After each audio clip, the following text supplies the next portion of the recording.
হিন্দু ধর্মীয়দের কাছে গঙ্গা অতি পবিত্র একটি নদী এবং এই নদীকে আমরা দেবী জ্ঞানে পুজো করেও থাকি। এছাড়াও একটি কথা খুবই প্রচলিত যে গঙ্গা স্নান করলেই সমস্ত পাপ বিনষ্ট হয় বা ধুয়ে যায়।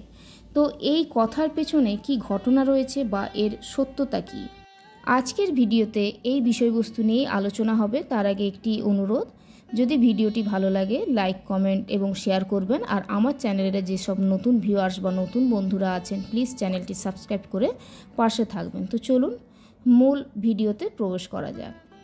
তো একবার আদিযোগী শিব তার পত্নী তথা পার্বতীকে নিয়ে আকাশপথে কৈলাস পর্বতে যাচ্ছিলেন। পথে তারা দেখলেন গঙ্গা নদীতে অনেক ব্যক্তি পাপমুক্ত হবার আশায় গঙ্গা স্নান করছেন। এত লোকের একসাথে স্নান করা দেখে পার্বতী অবাক হলেন। তিনি শিবকে জিজ্ঞাসা করলেন, এই যে এত লোক গঙ্গা স্নান করছেন, তারা সবাই কি পাপমুক্ত হবেন? প্রশ্ন শুনে শিব বললেন, চলো আমরা নিজেরাই উত্তর খুঁজে দেখি। এরপর শিব গঙ্গা নদীর তীরে অর্থাৎ মৃত সেজে শুয়ে পড়লেন। পাশে বসে পার্বতী সদ্য বিধবা সেজে তথা ধূমাবতীর রূপ ধারণ করে বিলাপ শুরু করলেন। গঙ্গা স্নান করে অনেকেই তাদের পাশ দিয়ে যাচ্ছিলেন। এ দৃশ্য দেখে তারা কারণ জিজ্ঞাসা করলেন বিধবাবেশী দেবী পার্বতীকে।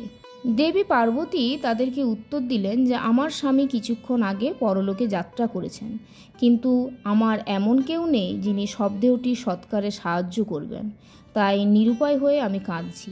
মাতা পার্বতীর রোদন শুনে অনেকেই শবদেহটি বহন করে শ্মশানে নিয়ে যেতে আগ্রহী হলেন, কিন্তু বিধবাবেশী পার্বতী জানালেন একটি শর্তে তার স্বামীর শবদেহটি স্পর্শ করা যাবে। শর্তটি হলো যিনি নিষ্পাপ ও পবিত্র শুধুমাত্র তিনিই এই শবদেহের সৎকার কার্যে অংশগ্রহণ করতে পারবেন। এ কথা শুনে থমকে গেলেন সবাই। তারা সবাই গঙ্গা স্নান করেও নিজেকে পবিত্র বা নিষ্পাপ মনে করতে পারছিলেন না। অগত্যা কেউই শবদেহের সৎকার কার্যে এগিয়ে আসতে সাহস পেলেন না। ঘটনাক্রমে এক মহাপাপী সেই পথ ধরে যাচ্ছিলেন। বিধবাবেশী পার্বতীর কান্না শুনে এগিয়ে এলেন তিনি। জিজ্ঞেস করলেন, মাতা আপনি কাঁদছেন কেন? বিধবারূপী পুনরায় তাকে আগের সমস্ত কথা বললেন। পার্বতীর কথা শুনে সে পাপী লোকটি বললেন, মাতা আপনি কোনো চিন্তা করবেন না, গঙ্গা স্নান করলে সব পাপ দূর হয়ে যায়। আমি স্নান করে এসে শবদেহটির সৎকারের ব্যবস্থা করছি। এ কথা বলে লোকটি দ্রুত স্নান সেরে এসে দেখলেন সেখানে শবদেহটি নেই, সেই কন্দনরত বিধবাও নেই। ততক্ষণে সবরূপী শিব এবং বিধবাবেশী পার্বতী আবারও আকাশপথে যাত্রা শুরু করেছেন। শিব এবার স্মিত হাসি দিয়ে জিজ্ঞাসা করলেন, তাহলে কি বুঝতে পারলে? পার্বতী উত্তর দিলেন, শুধু গঙ্গা স্নান করলেই যে পাপমুক্ত হওয়া যায় না, বরং যারা দৃঢ় বিশ্বাস ও আস্থা নিয়ে গঙ্গা স্নান করে তারাই পাপ থেকে মুক্তি লাভ করে। আমরা অনেকেই পুণ্যলাভের আশায় এবং পাপ মুক্তির জন্য অনেক ধরনের কাজই করে থাকি, কিন্তু মনে যদি দৃঢ় বিশ্বাস ও আস্থা না থাকে যে কাজটি আমার পুণ্য হবে বা পাপ মুক্তি হবে, তাহলে সেই কাজটির ফল পাওয়া যায় না। এবার আসুন জেনে নেওয়া যাক কোন তিথিতে গঙ্গা স্নান করলে কি কি ফল লাভ হয়। জ্যৈষ্ঠ মাসের মঙ্গলবার শুক্লা দশমী তিথিতে যদি দশহরা পড়ে, তাহলে সেই দিন গঙ্গা স্নান করলে 10 জন্মের অর্জন করা সব পাপ ক্ষয় হয়। এছাড়াও অযুত পরিমাণ অশ্বমেধ যজ্ঞের যে ফল মেলে তা শুধুমাত্র একবার দশহরা স্নান করলে লাভ করা যায়। এই যোগ ভাগীরথ দশহরা নামে পরিচিত।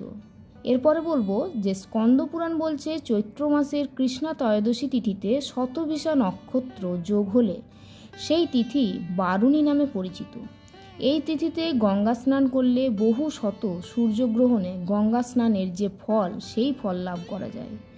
নেক্সট বলবো রবিবারে সূর্যগ্রহণ এবং সোমবারের চন্দ্রগ্রহণ হলে চূড়ামণি যোগ হয়। এই যোগে গঙ্গা স্নান করলে অত্যন্ত শুভ ফল লাভ করা যায়। নেক্সট বলবো গ্রহণ চলাকালীন যে গঙ্গা স্নান তাকে গ্রহণ স্নান বলা হয়, আবার গ্রহণ শেষের যে স্নান তাকে বলা হয় মুক্তি স্নান বা মোক্ষ স্নান।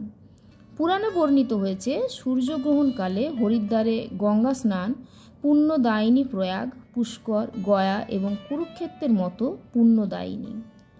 ফাল্গুন মাসের শুক্লপক্ষের যে দ্বাদশী তিথি গোবিন্দ দ্বাদশী নামে পরিচিত, এই দ্বাদশী মহাপাপ নাশিনী। এই তিথিতে গঙ্গা স্নান করলে মহাপাপও নাশ হয়। পুনর্বসু নক্ষত্র ও বৃষলগ্ন যদি চৈত্র মাসের শুক্লা অষ্টমীতে যোগ হয়, তাহলে এই যোগে ব্রহ্মপুত্রে স্নান করলে সকল পাপ থেকে মুক্তি লাভ হয় এবং সমস্ত তীর্থস্থান পরিভ্রমণ ও স্নানের ফল লাভ হয়। পৌষ মাসের অমাবস্যা তিথিতে মূলা নক্ষত্র যোগ হলে হয় নারায়ণী যোগ। এই যোগে করতোয়াতে স্নান করলে 3 কোটি কুল পর্যন্ত উদ্ধার হয়ে যায়। পরিশেষে পবিত্ররূপিণী গঙ্গা দেবীর মন্ত্র দিয়ে আজকের ভিডিওটি শেষ করতে চাই।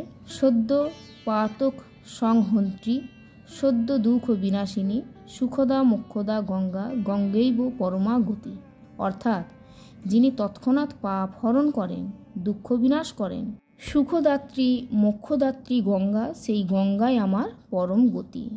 তো বন্ধুরা, আজকের ভিডিও এখানেই শেষ করলাম।